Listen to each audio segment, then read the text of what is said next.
자, 잘 쉬셨죠? 네, 이제 각종 권리 등기 보도록 하죠. 소유권부터가 나왔는데 소유권은 굉장히 중요합니다. 문제에서. 먼저 나온 게 소유권 보존 등기인데 보존 등기라는 등기는 등기부를 개설하기 위해서 처음 실행하는 등기가 소유권 보존 등기고 개설할 당시에는 등기부 중에서 표제부하고 갑부까지만 개설하고 아직 을구는 개설하지는 않습니다. 보존 등기는 일반적으로 처음 취득하는 경우 등기하게 되어 있는데 일반적으로 이제 세 가지 사유가 나옵니다. 밑에 보존 등기에서 이제 대상이 나옵니다. 사유가 밑에 1번 기억번 중간에 보니 미등기 부동산에 대해서 원시 취득하는 게 나와 있고 두 번째 직권 보존 등기 나와 있고 규약성 공유 부분에 말소라만 나와 있죠. 네, 이세 개가 사유인데 보존 등기 사유의 경우는 일단 미등기 부동산에 대해서 처음으로 원시 취득하는 경우 소유권 보존 등기합니다. 건물에 신축이 있다거나 또는 공유수면 매립이 있는 경우에 보존 등기할 사유로서 처음으로 취득한다 이렇게 이해하시면 될 것이고 두 번째 경우는 직권 보존 등기의 경우는 미등기 부동산에 대해서 법원이 촉탁을 합니다. 법원으로부터 네 가지예요. 가압류 등기 촉탁이 들어온 경우도 대상이고 그 다음에 가처분 등기도 대상이고 경매 개시 등기하고 그 다음에 주택임차권 상가임차권 요 네 개 등기에 대해서 법원이 촉탁을 하게 되면 등기를 하긴 해야 되는데 현재 등기부가 있답니까 없답니까? 미등기죠. 미등기에 대해서 바로 가압류나 가처분 등기 할 수 없으니까 가압류 가처분 하기 위한 목적으로 1순위로 이 미등기에 대해서 해야 될 소유권 보존 등기를 등기관이 직권으로 실행을 해주고 그 다음에 2순위로 이 중에 하나 가압류를 실행하는 것이 이게 대상입니다. 2순위로 이렇게 문제가 생기는 것은 어떤 촉탁이 있을 경우에 직권으로 소유권 보존 등기합니까? 물어보는 게 문제예요. 촉탁은 네 가지입니다. 미등기에 대해서 가압류, 그 다음 미등기에 대해서 가처분, 경매 개시하고 주택 상가 임차권 촉탁이 있는 경우는 직권으로 보존 등기하므로 시험에서는 이걸 내는 거예요. 자, 촉탁이 몇 가지랍니까? 네 가지예요. 가압류, 가처분, 경매 개시, 주택 상가 임차권 촉탁이 있는 경우는 등기부가 있어야지만 이런 등기 할 목적이니까 등기부를 개설해 버립니다. 이 네 가지가 문제 나와서 출장이 세 번 출제했으니까 나중에 네 가지 외우셔야 돼요. 네, 마지막 남은 것이 규약성 공유 부분에 말소란 말 나오는데 우리가 앞서 배울 때 규약성 공유 부분의 경우는 아파트 관리실을 의미할 것이고 규약성 공유 부분의 경우는 대표적인 예가 아파트 관리실을 의미합니다. 관리실은 등기할 수 있더라 없더라? 관리실은 등기할 수가 있습니다. 아파트 관리실 등기가 가능한데 건물이 따로 존재하잖아요. 등기부를 따로 두는데 등기부가 표지만 딸랑이 있고 갑구나 을구가 존재하지 않는 이 등기부가 존재합니다. 그러면 아파트 관리실은 건물이 따로 존재하니까 등기부를 따로 두긴 두되 관리실은 누구 건가요? 입주민 전원의 공동소유다 보니까 소유권을 알릴 목적으로 갑고 둘 필요는 없는 거예요. 여기까지 가졌어요. 근데 규약이라는 것이 뭘까? 규약은 문서화된 약속입니다. 뭐라고요? 문서화된 약속. 그 약속을 통해서 여러분 우리 입주민들이 돈 모아서 관리실 둡시다라고 만들어 놓은 거예요. 근데 규약이 폐지가 돼 버리게 되면 약속이 깨져 버리게 되면 이 공용 부분을 개인에게 A라는 자에 팔아먹을 수가 있게 됩니다. 관리실을 누가 샀대요? 이번에는 A가 사버린 경우에 그럼 이제 관리실이 아니라 이 건물은 누구게 된 거예요? A 소유가 돼 버렸죠? 관리실이. 그럼 A가 소유가 된 경우에 건물은 바뀌었나요? 건물은 그대로 있나요?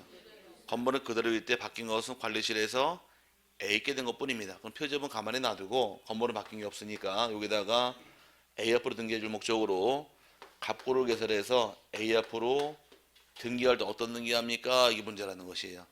갑구를 처음 만들었으니까 소유권 보존 등기하는 것이므로 이것도 사유가 들어오는 겁니다. 그래서 시험 나올 당시에 규약상 공용 부분이 규약이 폐지가 되어서 구분 소유가 되는 경우에 소유권 이전 등기를 해야 한다. 아니면 소유권 보존 등기해야 한다. 어떤 말이 맞는 말이에요? 소유권 보존 등기해야 한다. 정확한 말이 되므로 요 두 가지 가지고 요것만 당연한 거니까 시험이 될 건 아니고요. 요 두 가지 가지고 기출 문제 네 문제 나왔습니다.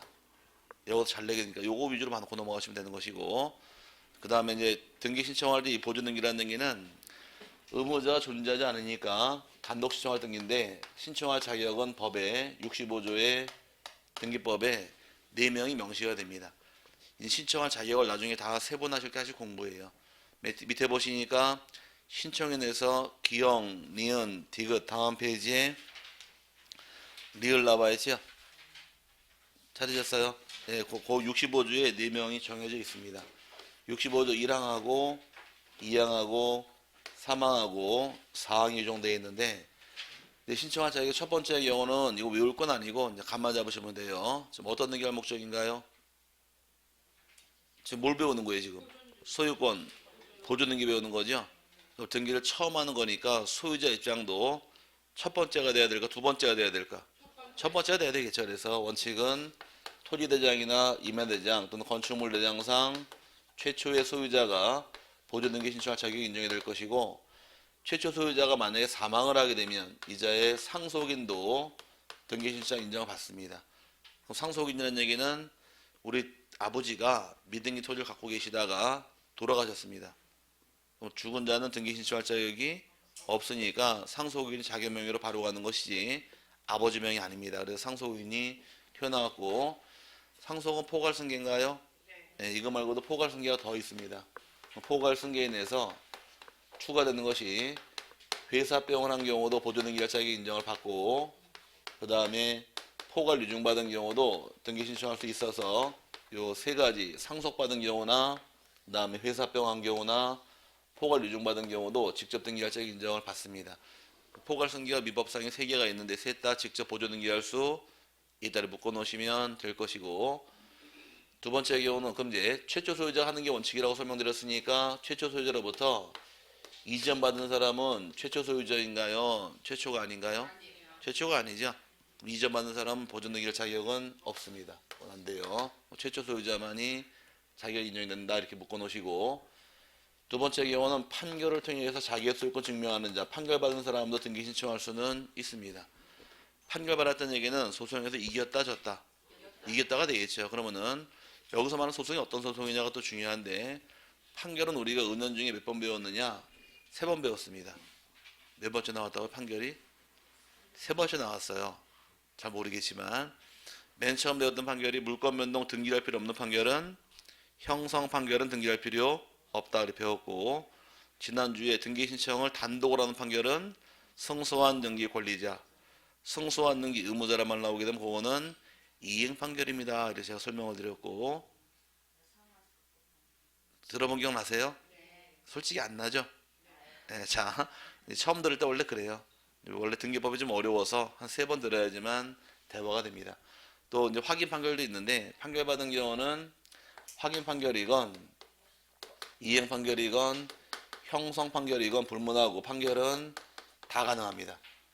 판결 받았다는 얘기는 등기 신청할 자격 인정 다 받아요. 확인 판결을 받은 자이건 이행 판결을 받은 자이건 형성 판결을 받은 자이건 판결 받은 자의 경우는 불문하고 등기 신청은 다 가능하며 판결 안에는 조소까지 포함을 해서 등기 신청 인정해 줍니다. 조소라는 것은 법원 가서 재판받기 전에 합의조서 작성하는 거예요. 그래서 화해조서나 또 일락조서 등을 통해서도 소유권 확인돼도 등기 신청은 당연히 인정받습니다. 그 다음에 세 번째가 이제 토지 수용권을 가진 자 등기 신청할 자 인정을 받는데 수용을 한 자도 등기 신청할 수 있다는 얘기는 여기서는 미등기 땅을 수용할 수도 있고 반대로 등기된 거 수용할 수도 있더라. 미등기 땅을 수용했다는 얘기는 수용권자가 직접 자기 명의로 보존 등기해 버립니다. 근데 등기된 걸 수용해 버리게 되면 소유권 이전 등기해 버려요. 수용권자가. 지금은 어떤 등기 배우는 거예요? 보존 등기 배우니까 수용권자가 어떤 땅을 수용했다. 미등기 땅을 수용했다를 기억하시면 될 것이고 조금 있다가 바로 배울 때 수용에 의한 소유권 이전 등기를 따로 배웁니다. 그럼 수용권자 이전 등기한다는 얘기는 어떤 땅을 수용한 케이스? 예, 등기된 거 수용한 경우는 이전 등기 방식이고 미등기 땅은 보존 등기하는 것이 차이점이라고 기억하시면 될 것이고요. 여기까지는 토지 건물 가치 공통입니다. 공통사항이지만 마지막 가서 따라붙은 것이 특별자치 도지사 시장, 군수, 구청장 확인을 통해 소유권 확인된 자 따라 붙어 있는데 여기 가로 안에 뭐라고 써 있나요? 건물로 한정한다 써 있지 않나요? 예, 그럼 요거는 요 지문 마지막 네 번째 지문은 토지 대상이 아니고 건물만 대상으로 해서 인정하는 지문이고 토지란 말은 나오지 않습니다. 이게 왜 토지 안 나오느냐? 토지랑 건물의 차이점인데 우리가 지적법 배울 당시에 토지는 어디까지 토지로 봤었느냐? 해면 위에 있는 전 국토를 토지로 봤습니다. 뭐만 아니면 바다만 아니면 토지로 인정을 했어요. 바다는 토지가 아니고 바다 위에 있으면 전부 다 토지라고 배우고 모든 토지는 지적공부 대장에 등록이 돼 있어야 한다라고 이제 설명을 드렸습니다. 우리나라 모든 땅은 토지 대장이든 임야 대장이든 없는 땅은 없어요. 반드시 하나 갖고 있습니다. 오케이? 그럼 대장이 있는 땅은 뭐 가져오면 돼요? 대장 가져오면 되는 거예요. 대장이 있으니까. 오케이? 아니 이거 괴물 간만 잡으시면 돼. 다시 모든 토지 우리나라 모든 땅들은 대장이 반드시 있다 없다? 있다. 그럼 뭘 가져오라는 얘기예요? 대장 가져오라는 얘기예요. 대장상 소유자 가져와라. 그래서 말이 이어지는 것이 지적법 배울 때 등기가 먼저 대장이 먼저 선대장 후 등기. 대장을 만들어 놓게 되면 대장상 소유자가 등기 신청할 자격이 생겨버리는 거예요. 이해 갔어요? 그럼 토지는 대장 가져오면 문제될 게 없는데 건물의 경우는 대장이 반드시 있느냐예요. 건물은 대장이 반드시 있는 게 아니라 있는 경우도 있고 건축물 대장 없는 경우도 발생하는 경우가 있습니다. 어떤 경우 있을까? 무허가 건물. 허가 안 받고 지은 건축물들. 허가 받고 지은 건축물들을 준공 떨어지면 대장이 작성이 되는데 몰래 무허가로 짓고 사는 사람들은 건축물 대장이 없습니다. 그럼 그 건물 등기할 때는 대장을 띄울 수가 없잖아요. 그러면 확인받아오라는 얘기입니다.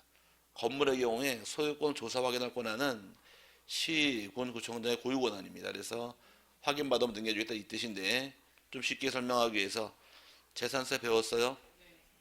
정말로? 재산세의 경우 등기된 건물 납부할까 미등기 건물 납부할까? 둘 다. 허가받은 건물, 무허가 건물.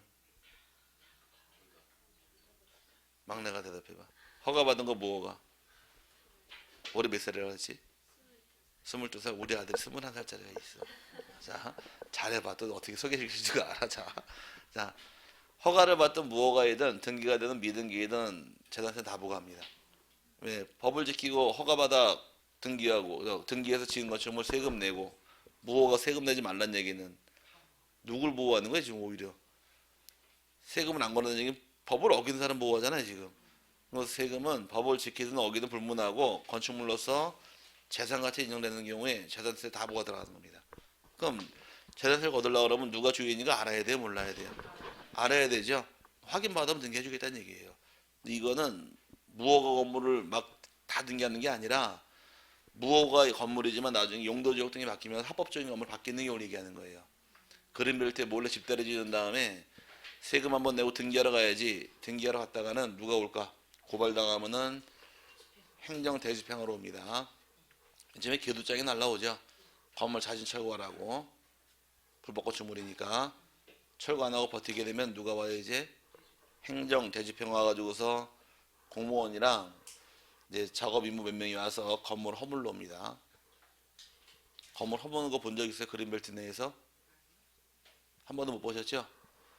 지금 사람이 살고 있잖아요. 가재도구 가지고 벽을 허물어 버리면은 난리 나니까 안방에 들어와서 지붕이 막 떨어나 버려. 일명 별이 빛나는 밤해를 만들어 버립니다. 벽을 허무는 게 아니라 불법 건축물을 허무를 때는 지붕만 이만큼 뚫어놔 버려요. 그럼 살 수가 없잖아요. 그럼 이제 이사 가게 되면 빈집을 이때 허물어 버리는 거예요. 이렇게 허물더라고 보니까. 그래서 벽을 허물게 되면은 장롱이나 TV 다 망가질 거 아니에요. 그러니까 가만 놔두고 안방에 와가지고서 이만큼 뚫어놔요 지붕을. 그러고서 이제 갑니다. 그러면 일단 하루 이틀은 비닐이 덮어놓고 자겠죠. 방이 없으니까. 자지만 그렇게 생활할 수는 없으니까 결국은 이사 가더라고. 이사 가고 나니까 건물 헐어가지고 원상 복귀 시키던데 그게 불법 건축물 처리하는 과정입니다. 그런 걸 의미하는 게 아니라 무허가로 짓고 살고 있었지만 용도적이 바뀌다 보니까 이 무허가가 합법이 되는 경우예요. 그런 경우를 얘기를 하는 거지 무허가 등기하는 것이 아니란 얘기예요. 대충 감 잡았어요? 그럼 이제 전부 다 큰 틀은 같이 가지만 요건 어디만 대상? 건물로 한정해서 자기가 만들어주는 겁니다. 그럼 만약에 토지 등기 신청할 자가 아닌 사람 물어보게 되면 누가 답이 될까? 토지 등기 신청할 사람이 아닌 사람 물어보게 되면 답은 시군구.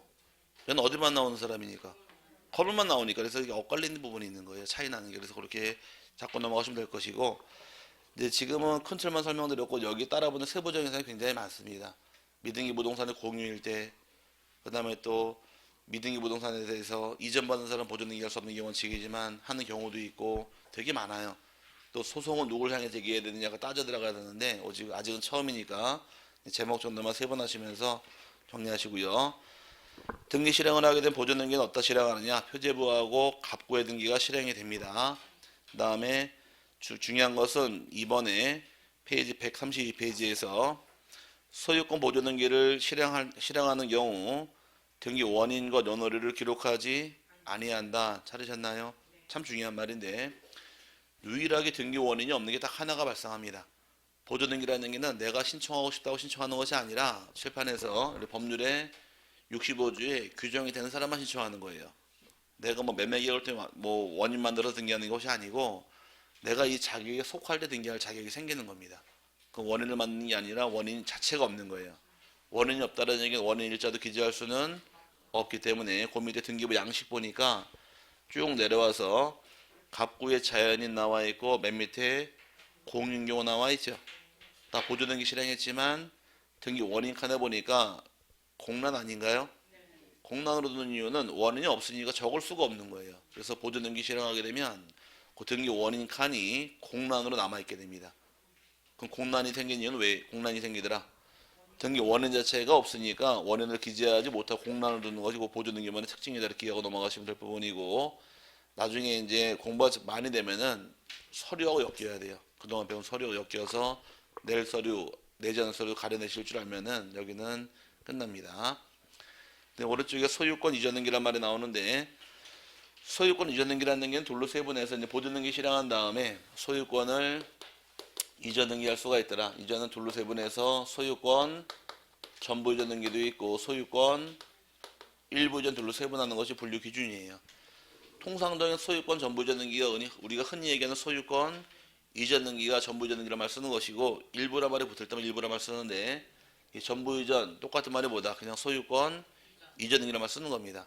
이 집에 대해서 갑의 소유권이 있는 2억짜리 집이 있는데 을하고 매매 계약을 통해서 팔고 소유권으로 넘겨버리게 되면 을이 소유권 이전 등기하겠죠? 그럼 소유권이 다 넘어왔나요? 일부가 넘어왔나요? 다 넘어왔잖아요. 이게 흔히 말하는 소유권 이전 등기이자 다른 말로 전부 이전 등기라는 것이, 이건 뭐 기본 개념이고, 이게 쬐끔은 중요한데 소유권 일부 이전 등기라는 것은 요즘에 집을 사게 되면 젊은 친구들은 등기할 때 누가 앞으로 등기하나요? 공동명의 등기하죠? 한 50대 이상 부부들은 누가 앞으로 등기해요? 남편 여자. 왜 여자 앞으로 등기했어요? 다 해야 돼요? 저도 무조건 다 아내명입니다. 저도 요번에 차를 하나 샀는데도 지분은 마누라 99대 1%. 전 차를 샀는데 돈은 내가 다 냈는데 지분 1%밖에 없어요. 다 99%는 마누라 명의. 집사도 다 마누라 명의. 이유가 뭘까요? 세금의 문제가 아니라 의료보험료 때문에 그래. 의료보험료하고 연금 때문에. 집사람은 소득으로 이제 월 소득으로 의료보험료 책정이 되는 반면에 지역 의료보험은 집 있고 차 있으면 막 업이 되지 않나요? 강원도 저 강릉에다가 제가 투자 목적으로 집 몇 개 사놓은 게 있는데 몇 개라 되게 부자처럼 느끼는데 코딱지만한 원룸 20몇 년 넘은가 있어가지고서 그거 이제 재건축 바라보고서 미리 투자해 놓고서 작년에 산 게 있는데 그거 샀더니만 의료보험료가 2배로 뛰었더라고요. 진짜 2배가 딱 올라갔어. 200%가. 근데 차를 또 올려놓으면 또 차값도 올라가면 또 올라갈 거고 계속 올라가니까 그래서 안 되겠다 싶어가지고 모든 부동산은 다 마누라 명의. 차도 마누라 명의. 근데 1%를 두는 이유는 차주 이름이 제 이름이 올라가 있어야 보험을 들어줘요.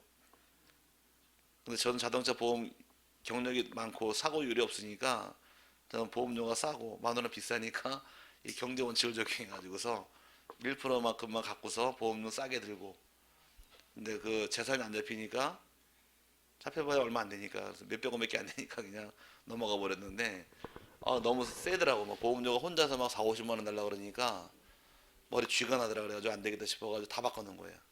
그래서 둘이 내서 보험료 따져보니까 한 7, 80만 원이 날라가는데 의료보험료만 너무 심한 거 아닌가요? 지금 난 40만 원 가까이 돼요. 저 혼자서만. 마누라 명의로 다 올라가요. 그러니까 결국 재산을 자꾸 뺄 수밖에 없는 거야.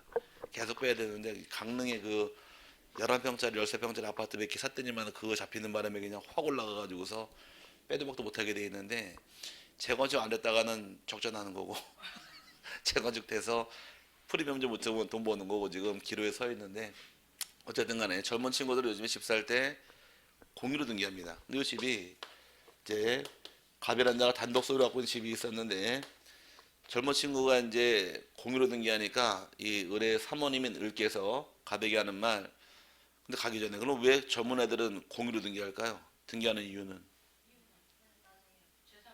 재산 이혼할 때 쿨하게 분할하려고 재산싸움 안 하려고 공유로 등기한다고 이제 얘기를 하던데 그 결혼이 오래 갈까요? 결혼하면서 헤어질 걸 대비해서 재산을 둘로 나눠 놓고 있는데 오래 가지 않을 거 아니에요.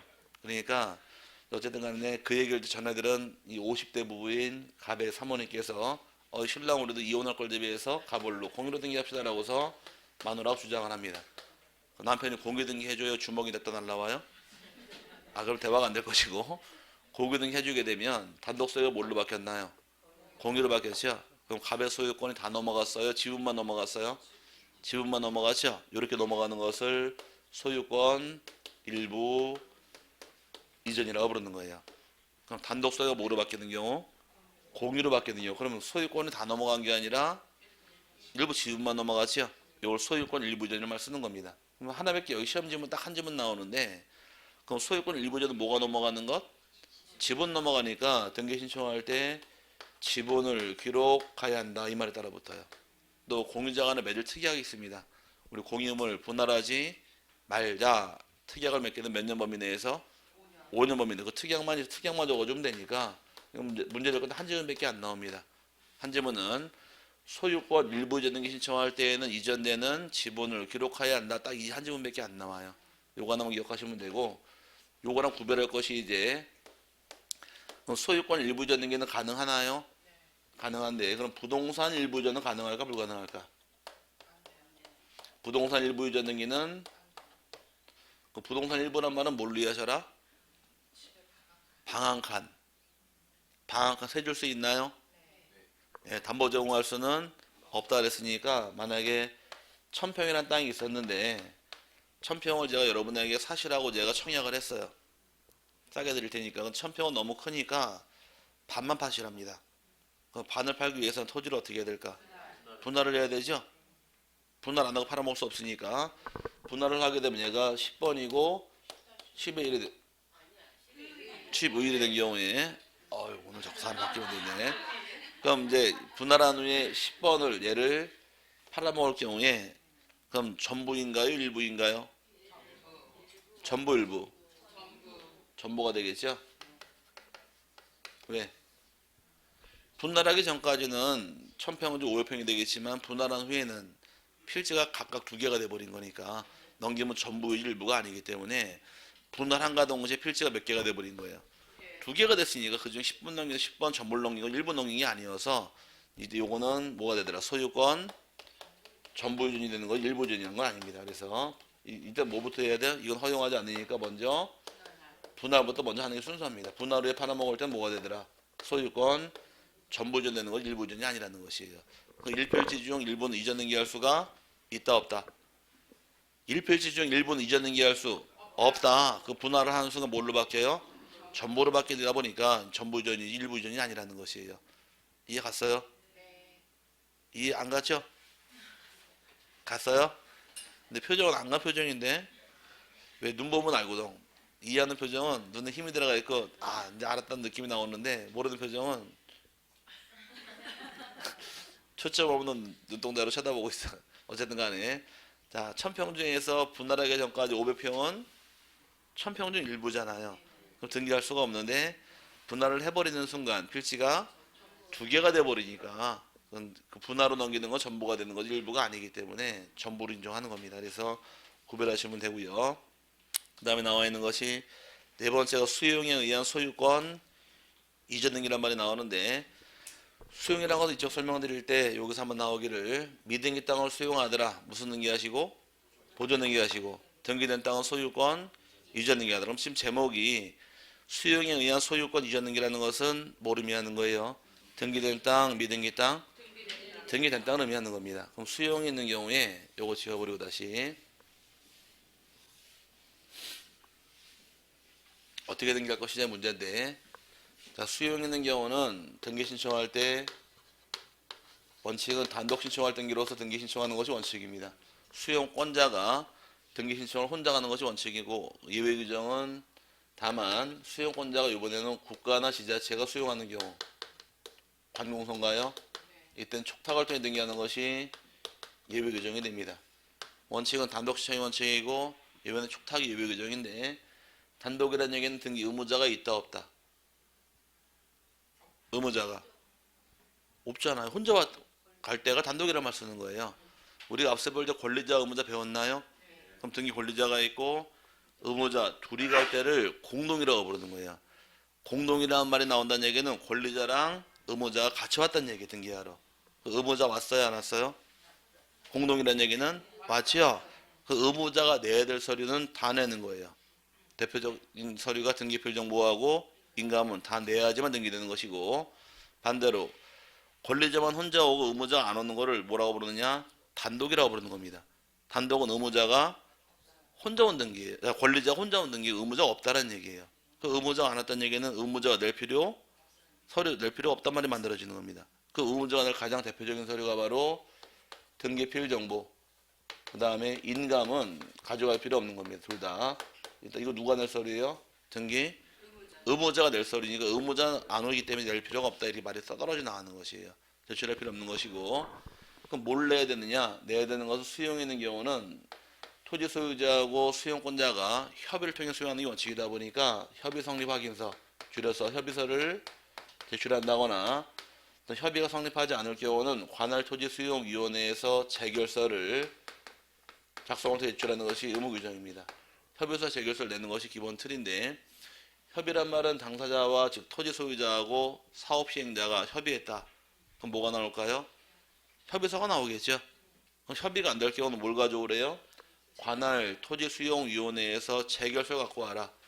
여기서만 재결이란 말이 뭘까 그러면?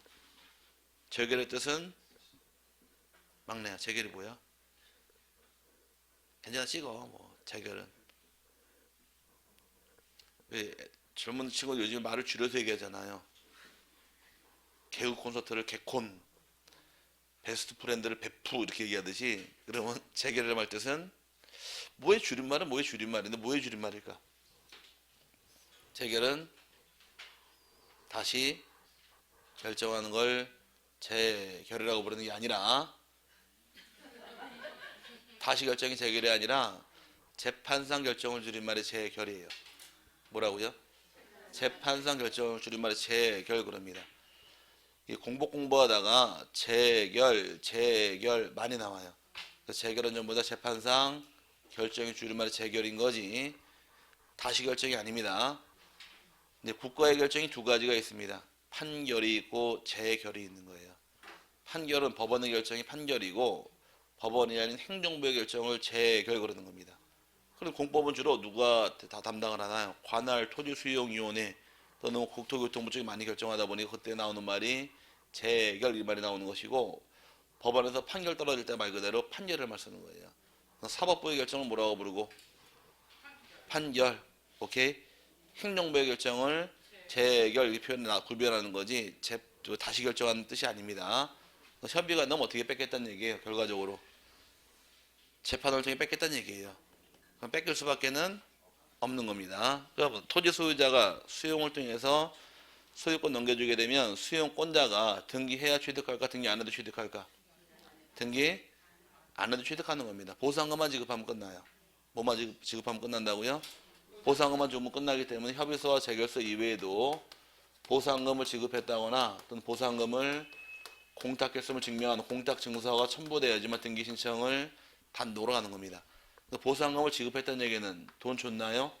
그럼 등기 가져갈 수도 있다가 되는 겁니다. 그럼 수용이라는 이 등기는 수용은 취득 형태가 원시 취득에 속하는 취득입니다. 근데 원칙은 원시란 얘기는 무슨 등기하는 게 원칙일까? 소유권 보존 등기 원칙이 되겠지만 등기가 되어 있는 경우는 소유권 이전 등기 해버리는 게 특색이란 것이에요. 그럼 취득이 원시 취득이지만 보존 등기 하지 않고 이전 등기 하는 경우가 몇 가지가 있느냐? 두 개가 있습니다. 몇 가지 있다고요? 두 가지. 하나가 지금 나온 수용의 경우도 무슨 등기 하실 것? 이전 등기 하는 게 원칙이다 이렇게 이해하시고, 또 하나 나온 것이 민법 공부할 때 시효 취득. 소유의 의사로 평온 공연하게 20년간 점유한 자 등기함으로 소유권을 취득하더라. 그 취득은 원시 취득이라고 배웠지만 등기는 소유권 이전 등기 방식을 취하다 보니까 그 두 가지 특색이 있는 거예요. 제가 그래서 제일 처음 설명드릴 때 원시 취득하고 승계 취득의 차이점은 전 주인이 있냐 없는 차이점이고, 처음 취득하는 경우는 보존 등기가 원칙입니다. 하지만 예외는 있습니다. 이렇게 말을 한 기억이 있어요. 그렇게 항상 얘기를 하니까. 왜? 반드시는 아니기 때문에. 그러면 이 수용은 취득이 어디에 속하지만 원시지만 등기는 무슨 등기하더라? 이전 등기하는 게 있다. 또 하나 시효 취득도 취득은 원시 취득이지만 등기는 소유권 이전 등기 하다 보니 그 예외가 발생해서 일반적인 경우는 원시 취득은 보존 등기하는 게 원칙이지만 반드시는 아닙니다 하고 풀고 들어갔던 겁니다. 그럼 이제 처음 취득하다 보니까 이전 등기를 실행하게 되면 원칙은 등기부상 모든 권리 다 등기관이 직권으로 말소를 하게 됩니다. 직권 말소가 들어가는데 예외적으로 직권 말소하지 못하는 게 있다 보니까 여기서 답이 만들어져요. 칠판에서 이것들은 전부 다 허당입니다. 이건 시험에 보기로밖에 안 되고 답은 여기서 답을 만드는 거예요. 근데 수용에 있는 경우는 직권 말소하는 게 어떤 것인지, 직권 말소 안 하는 게 어떤 것이, 이걸 가릴 줄 알면 문제 맞춥니다.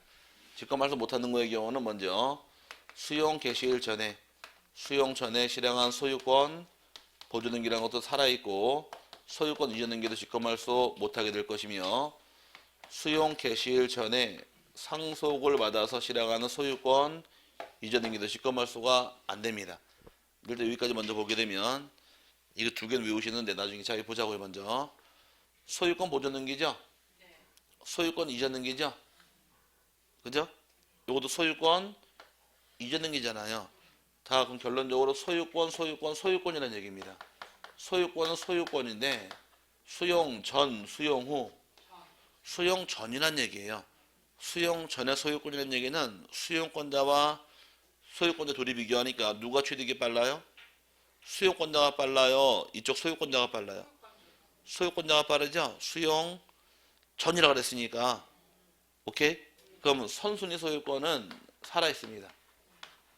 세 개 같이 묶어서 뭘로 이해하셔라?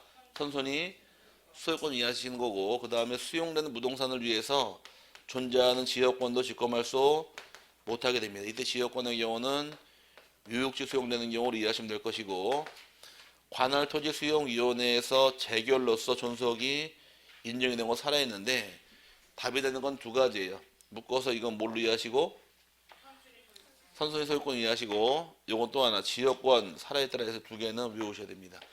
이 두 개를 뺀 나머지 다 직권 말소입니다. 여기 없으면 다 직권 말소예요. 이건 시험 나올 건 아니고 몇 가지 외우시라고요. 나중에는 두 가지 선순위 소유권하고 또 하나 지역권을 제외한 나머지는 다 직권 말소입니다. 그럼 이제 수용 여기 잘 보세요. 이제 외친 다음에 제가 읽어드릴게요. 수용 후에 들어온 소유권 이전 등기는 직권 말소. 그럼 저당권은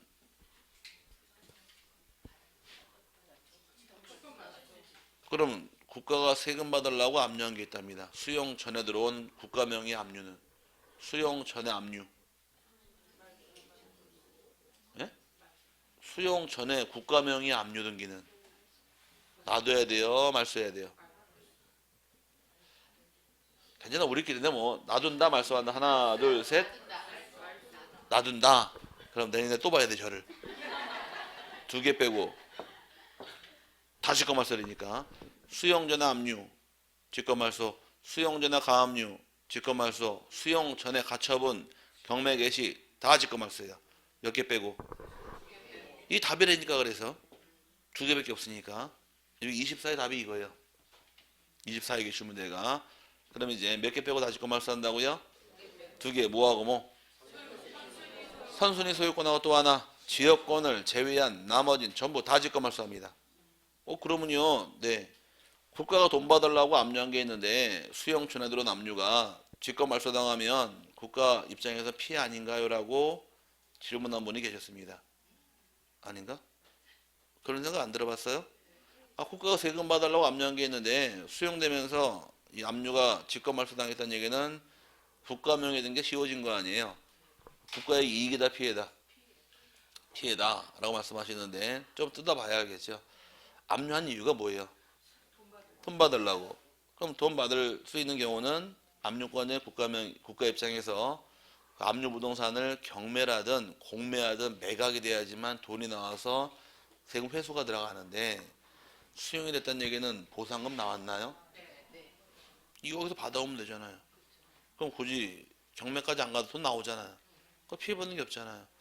그럼 이 땅에 또는 이 집의 저당권자 입장에서는 이 집 수용이 됩니다.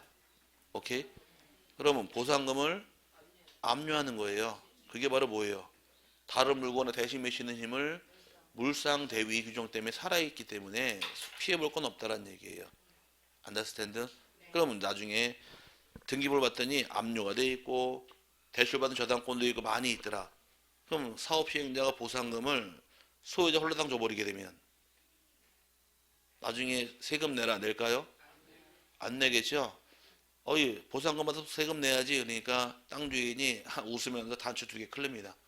뭐 하라고? 배를 째라고, 배 째라고. 예쁜 말도 써야지. 클린이 배째라고. 이렇게 자. 그럼 돈 받아 챙겼겠다. 등기 넘어갔겠다.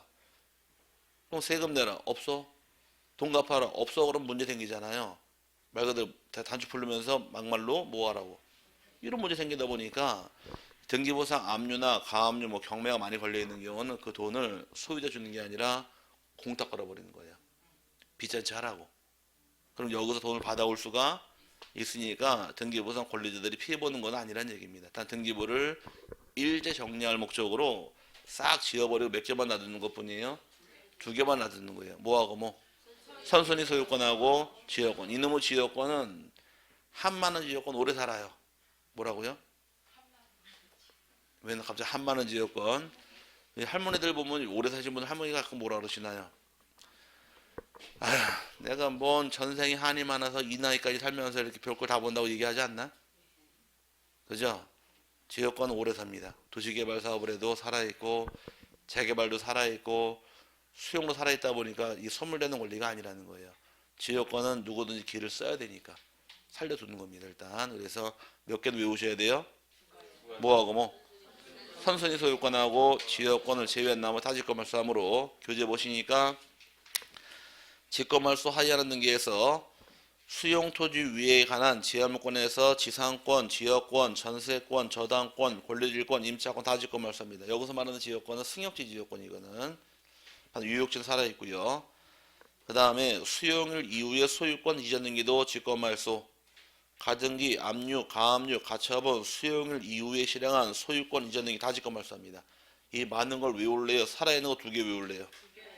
2개 외우시는 거예요. 오른쪽에서 기정 리음은 둘 다 엮어서 뭘로 이해하시고 선순위 소유권을 이해하시라는 얘기고 디귿번은 지역권 유역지로 이해하시면 그 2개 빼고 다 직권말소니까 그 2개가 답이에요.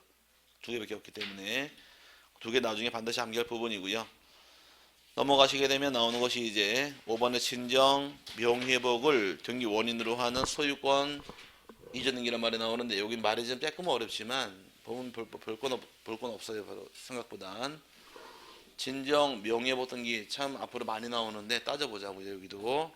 자, 진정 명예복 등기라는 것은 이 집에 대해서 갑하고 을하고 둘이서 매매 계약을 체결한 이후에 1순위의 갑의 소유권 있는 집에 대해서 2순위로 을 앞으로 소유권 이전 등기를 실행을 합니다. 그 매매 계약을 통해 등기가 다 끝나고 넘어간 상태에서 둘이 아무런 문제 없이 끝나면 좋은데 이 매매 계약 자체가 무효나 취소 또는 해제가 되는 경우 무효 등이 발생하게 되면 이 등기는 무효일까 유효일까? 괜찮아요. 여기서 뭘 말해도 맞으니까 자신 있게 대답하세요. 매매가 무효면 등기도 무효다가 맞는 말, 매매가 무효면 아니다 등기는 별개행위니까 유효다가 맞는 말. 무효가 맞아요? 유효가 맞아요? 막내는 무효? 예, 졸음실 오지 말라고 잘 말 시키는 거야. 자, 예, 매매가 무효면 등기도 무효라고 칭하는 것은 대법원 판례 입장이고, 그래서 관련이 있다고 보는 유인성 입장이 판례 입장이고, 매매와 등기는 별개행위다. 매매는 채권행위고 등기는 물권행위니까 따로따로 놓고 보자라고 보는 설이 학설이에요. 뭐 냉정히 따지면 채권행위하고 물권행위 따로 배웠죠? 아닌가? 채권행위는 이행이 남는 법률이라고 배웠고 물권행위인 처분행위는 이행이 남지 않는 법률이라고 배웠으니까 둘이 구별할 수 있다는 얘기예요. 학자들은. 하지만 판례 입장에서는 구별하면 정신없으니까 매매가 무효면은 등기도 자동으로 무효가 되어서 등기를 말소 안 해도 소유권은 갑에게 복귀했다가 판례 입장이에요. 그럼 등기는 누구 앞으로 되어 있지만 을 앞으로 되어 있지만 소유권은 갑에게 돌아갔답니다. 그럼 진정한 주인은 누구란 얘기예요? 진정한 주인은 갑이 진정한 주인이라는 얘기입니다. 그럼 진정한 주인 갑 입장에서 소유권은 돌아왔지만 등기까지 돌아온 건 아니잖아요. 등기도 찾아와야겠네요. 그럼 갑이 등기를 찾는 방법은 몇 가지가 있을까? 실력이 좋아서 두 가지란 말이 나온 게 아니라 칠판을 빨리 본 거예요. 몇 가지가 있더라. 예? 두 가지가 있는 거죠. 무효등기라는 게는 말소하는 게 원칙입니다. 말소 등기를 통해서 얘를 지워버리게 되면 누가 소유자가 되고 갑이 소유자가 되겠죠. 그래서 지우는 게 원칙이라는 얘기고 반대로 지우지 않고 을로부터 다시 갑에게 소유권 이전 등기를 신청할 수도 있다요. 그럼 지워도 갑이 되겠지만 1, 2, 3순위로 다시 갑 명의로 소유권 이전 등기를 또 할 수도 있다. 이 대법원 판례 입장입니다. 이럴 경우 갑이 누군가요? 진정한 주인인가요? 그럼 진정한 주인이 소유권은 돌아와 있죠. 뭘 찾아올 목적이에요? 등기. 등기 찾아올 목적인데 등기를 다른 말로 명의라고 부르는 겁니다. 명의를 회복하기 위해서 무슨 등기 실행했어요? 소유권 이전 등기 실행했으니까 진정 명의회복을 원인으로 한 소유권 이전 등기란 말을 붙게 된 겁니다. 그럼 무효 등기가 있을 경우에 이 등기를 말소하는 게 원칙이지만 말소하지 않고 다시 이전 등기를 또 할 수도 있다. 이 대법원 판례예요. 그럼 이 등기 신청할 때 이거 어떻게 신청합니까? 이걸 물어보는 게 여기서 문제입니다. 그럼 등기부상 누가 소유권 취득했나요? 등기부상 이등기 하게 되면 갑이 취득하는 거 아니에요? 그럼 갑이 등기 권리자 입장이 되는 것이고 등기부상 을이 등기 의무자가 되는 겁니다. 소유권 넘겨주는 입장이니까. 그럼 권리자가 있고 의무자가 있다는 얘기는 공동 신청할 등기, 단독 신청할 등기, 예, 공동으로 신청할 등기다 이렇게 이해하고 넘어가시고 그 다음에 이제 둘이 등기 신청할 게 있는데 만약에 무권리자인 을이 등기를 이행을 안 하게 되면 바쁘다고 등기 안 해줍니다. 그럼 혼자 갈 수는 없잖아요. 둘이 갈 등기 혼자 막 갈 수는 없으니까 혼자 가기 위해서는 거칠 절차가 있는 겁니다. 상대방이 이행을 안 하게 되면 그 이행에 가름하려고 판결을 받아야 돼요. 그럼 판결 받으면 단독 신청할 수도 있다가 되는 겁니다. 공동 신청할 등기를 상대방이 이행 안 한다고 무조건 혼자 가는 건 아니란 얘기예요. 상대방이 이행 안 해주게 되면 거칠 게 뭐다? 두들겨 패는 게 아니라 가서 판결을 받는 거예요. 판결 받은 경우 단독 신청할 수가 잇따라 바뀌는 거예요. 판결을 받기 전까지는 단독 신청을 안 받아주는 순서입니다. 이 판결이 무슨 판결이냐? 일명 이행하려고 받은 판결을 다른 말로 이행 판결이라고 부르는 겁니다. 그 다음에 그 원칙은 공동의 원칙, 단독의 원칙, 공동의 원칙이고 상대방이 이행 안 하게 되면 판결 받으면 단독 신청할 수도 있다가 되겠네요. 문제는 갑이 판결까지 받아 등기를 혼자 가다가 갑이 사망을 합니다. 갑이 사망 시에는 등기 신청할 수가 없잖아요. 죽은 자는. 이때는 이 갑의 상속인인 포괄 승계인도 등기 신청할 수가 있다가 되어서 원칙은 공동의 원칙이 돼 판결받은 경우는 단독 신청할 수도 있고 등기 권리자의 상속인까지 등기 신청을 활짝 인정해 주는 것이 여기까지가 신청인의 자격입니다. 그 다음에 책 보게 되면 여기까지 써있기를 진정 명예회복 등기는 읽어나 보자고요. 의가 등기 원인으로 하는 소유권 이전등기라 함은 등기 원인의 무효 등으로 현재 등기 명인 칠판 누구예요? 현재 등기 명인이 을이 무권리지의 경우 진정한 소유자 갑이 자기 명의로 등기를 회복하려고 할 때 무권리자 명의 등기를 말소하지 아니하고 직접 소유권 이전 등기하는 것을 말한다. 이 말 이해 갔어요? 근데 원칙은 밑에 보니까 공동의 원칙, 단독의 원칙, 공동의 원칙이고 권리자 스스로가 판결받으면 단독 신청할 수도 있고 사망 시에는 상속인까지 등기 신청할 수 있다. 거기까지 갔나요? 그 다음에 이제 중요한 것이 밑에 신청 정보의 기록 사항이란 말이 나오는데 신청 정보 기록 사항은 등기 원인이 뭐가 될까? 목적은 당연히 소유권 이전이 목적인 것이고 원인은 진정 명의 회복이라고 기재합니다. 뭐라고요? 여기서 이제 수많은 말이 나오는데 원인은 진정 명예회복 적었더라. 하지만 진정 명예회복이라는 원인이 있긴 있는데 실제로 원인이 있느냐 이게 문제입니다. 여기서는 실제로 원인이 있을까 없을까? 실제로는 원인이 존재하지 않는데 여기서 이게 맥이에요. 잘 들으세요. 이걸 잡아내 말이 풀리니까 이쪽에서 갑의 소유권이 있다가 갑과 을의 매매 계약을 통해 집을 팔았죠. 을에게. 그럼 을이 취득한 원인은 매매는 원인이 있었는데 매매가 무효 유효? 무효. 매매한 효과가 없다는 얘기예요. 효과가 없는 거니까. 그 매매가 무효가 됐으니까 등기를 다시 찾아와야겠네요. 다시 갑이 다시 찾아갈 때 둘이 또 계약 체결한 거 있어요? 없잖아요. 그럼 실제로 원인이 없다라는 거예요. 그럼 실제로 원인이 없다라는 얘기는 원인은 진정 명예복 적었지만 원인 일자를 기재할 수가 있을까? 기재할 수가 없다. 왜? 원인이 실제로 없으니까. 그럼 이제 토지거래 허가제 배우셨죠?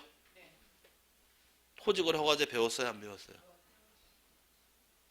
국회법에서 국토교통부 장관이 5년 기간으로 정하게 되면 토지를 거래할 때 시, 군, 구청의 허가증을 받아야지 등기 신청할 수 있다고 안 배웠어요?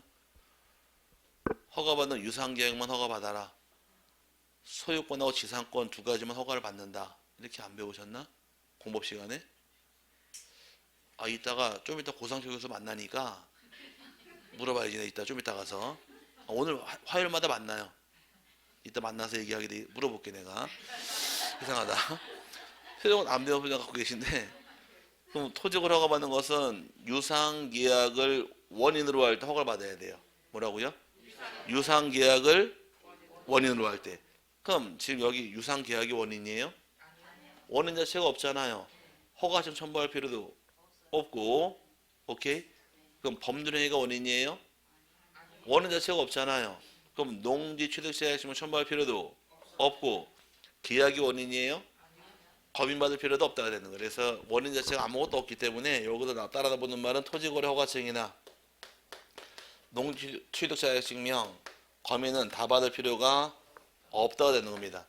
이거는 외우는 게 아니라 여기서 외울 게 아니고 배우고 들어오셔야 된다. 공법상에서. 요건 저한테 배웠고 허가는 언제 받으실 것? 유상계약을 원인으로 할 때 오케이? 법률 행위가 원인이면은 농지 취득자격증명 내야 되고 계획이 원인이면 내야 되는 겁니다. 근데 셋 다 받을 필요 없대요. 왜? 원인 자체가 실제로 없기 때문에 이걸 잡았는데 답이 떨어지는 거예요. 아직 여기 책에 안 나와 있지만 그냥 원인은 뭘로 기재하고 빨리 외치세요. 원인은 진정 명예복 적었지만 실제로 원인이 있는 것이 아니어서 원인 일자 기재하지 못한다까지만 기재하시고 넘어가시고 여기는 사를 좀 이해하시면서 들어오시면 오히려 이런 내용을 정리하기 편해요. 그냥 쭉 그냥 말 따라서 쭉 정리하다 보면 오히려 헷갈리니까 본인이 사례 그린 거 매매계약 체결한 이후에 등기 넘기고서 매매계약 무효가 됐더라. 오케이? 그럼 넘길 때는 원인이 매매겠지만 무효가 된과 동시에 아무런 원인이 없으니까 다 찾아오는 걸 불구하더라. 이 원인을 그래서 진정 명예복 적은 것 뿐인 것이고 실제로 원인이 있는 게 아닙니다. 이렇게 잡고 들어가시면 될 겁니다. 여기까지가 진정 명예복 등기고요. 그래서 등기부 양식 보니까 그 밑에 갑구에 등기 원인 써있고 진정 명예복 써있죠? 날짜가 나와 있나요? 날짜가 안 나왔잖아요. 왜? 원인 일자가 없으니까 안 적는 것 뿐이에요. 하지만 반면에 맨 꼭대기 올라가니까 우리 토지 수용 등기 보니까 원인에 토지 수용서이고 날짜 들어와 있지요. 하지만 비교하니까 진정 명의업업등기 날짜가 없다라는 것이 차이점이에요. 그래서 등기부 양식 넣어드리면서 보시라고 든 겁니다. 이 문서에서. 그냥 말로 설명드리면 안 보고 외우는 건 힘드니까 눈으로 보시면 아 여기는 날짜가 있고 저기 날짜가 없구나 이런 게 차이점이 생기니까 차이 나는 게 문제가 되고 답이 되는 겁니다. 그 다음에 여섯 번째 신탁에 의한 등기란 말 나오는데 신탁이란 것은 소유권을 맡기는 게 신탁일까 넘기는 게 신탁일까? 신탁은 맡기는 거 넘기는 거? 괜찮아 우리끼리 대답해 보세요. 하나 둘 셋. 찍으시라니까 뭘 몰라요. 몰라는 어금니가 몰라고 영어로. 자 맡기는 거 넘기는 거 찍어. 맡기는 거 넘기는 거. 하나 둘 셋. 네, 그럼 틀려 넘기는 거야. 자 신탁은 소유권 넘긴다 맡긴다. 넘긴다고 해 답이 나오지 맡긴다고 하면 답이 안 나와요. 신탁은. 자, 이 집에 대해서 갑하고 을하고 둘이서 신탁 계약을 체결한 다음에 위탁자 갑으로부터 수탁자 을에게 소유권을 넘기는 것을 신탁이라고 부르는 겁니다. 그럼 신탁이 끝나게 되면 대외적 소유권은 누가 취득할까? 대외적은 수탁자, 대내적도 수탁자 취득하는 겁니다. 모든 권한은 수탁자에 다 넘어가는 거예요. 그럼 이제 등기부터 먼저 실행을 하게 되면 1순위의 갑의 소유권이 있는 집에 대해서 2순위로 을 앞으로 소유권을 이전 등기하게 됩니다. 그럼 이제 칸을 반을 쪼개서 갑과 을이 이전 등기한 목적은 신탁 목적이라고 칸을 쪼갠 다음에 신탁 등기라고 기재가 들어가는 게 신탁 등기의 뜻이에요. 오케이? 그럼 갑과 을이 신탁할 때 맺은 내용이 있겠네요. 신탁을 왜 하는가? 신탁하는 목적이나 신탁하는 기간, 그 다음 신탁 종료 사유, 수익자 정해놓으면 수익자가 난 사항, 이 집을 팔아가지고 우리 아들 줘라라고 정해놓은 경우에 수익자 들어올 수 있다는 점입니다. 이런 내용을 적은 서류를 신탁 원부라고 부르고 신탁 원부를 통해 등기하는 것이 내용인데 이 내용을 여기 적어주는 게 원칙입니다. 적어주게 되면 신탁을 언제까지 하는지 목적 다 확인할 수 있으니까 좋은데 문제는 다 적어놓으면 등기부 양이 많아져요. 그래서 요건 따로 모아놓고 떼보라고 밑에다 신탁 원부 재묘토라고 기재하는 신탁 등기 뜻입니다. 그럼 이걸 딱 보게 되면 아 갑이 을의 신탁을 통해 소유권을 넘겼는데 어떤 목적이다? 신탁 목적이고 내용이 궁금하더라. 이거 떼보라는 얘기에 가서 이해 갔어요? 그럼 요 등기 신청은 등기 신청할 때 손님번호가 하나다 보니까 반드시 동시 신청해야 되고 신청서 한 장의 신청 정보로서 같이 들어오는 게 신청할 때 특칙입니다. 같이 들어올 것이고 신청은 또 이전 등기를 할지라도 수탁자가 이전 등기를 할지라도 단독 신청하는 게 원칙입니다. 작년에 개정이 되어서 단독으로 바뀌었어요. 단독 신청을 등기고 예외적으로 위탁자나 또는 수익자가 등기 신청을 대외 신청할 수도 있다 해서 신탁 등기 신청은 동시 신청하되 신청도 몇 장 내야 되고 한 장을 내서 단독 신청하는 게 원칙이며 예외적으로 위탁자와 수익자가 대위 신청할 수도 있다까지만 체크하시기 바랍니다. 다른 건 뭐 볼 건 없고요. 여러분 교재에서 신청 방식은 신탁행위에 의한 신탁 등기는 소유권 이전 등기와 동일한 신청 정보로서 등기를 신청하여야 하며 소유권 이전 등기만 신청한 따로 신청하는 경우는 각하당합니다. 방식이 어긋났기 때문에 반드시 동시 신청하는 신청서 몇 장 가져오래요? 신청서 한 장 가져와라. 그다음 원칙은 단독이 원칙, 공동이 원칙 그 위에 단독이 원칙이 돼 위탁자와 수익자가 대위 신청할 수도 이따까지 보시고 밑에 양식 한번 보시길 바랍니다. 실행은 한번 간단히 읽어보실 부분이고 자, 신탁은 단독이 원칙이 돼 대위도 가능해요. 신청도 몇 장인가요? 한 장입니다. 이렇게 자꾸 넘어가시면 될 것이고 세부적인 사항 이럴 때로 보도록 하고요. 잠깐 쉬신 다음에 7번째 상속부터 해서 다시 보도록 하지요.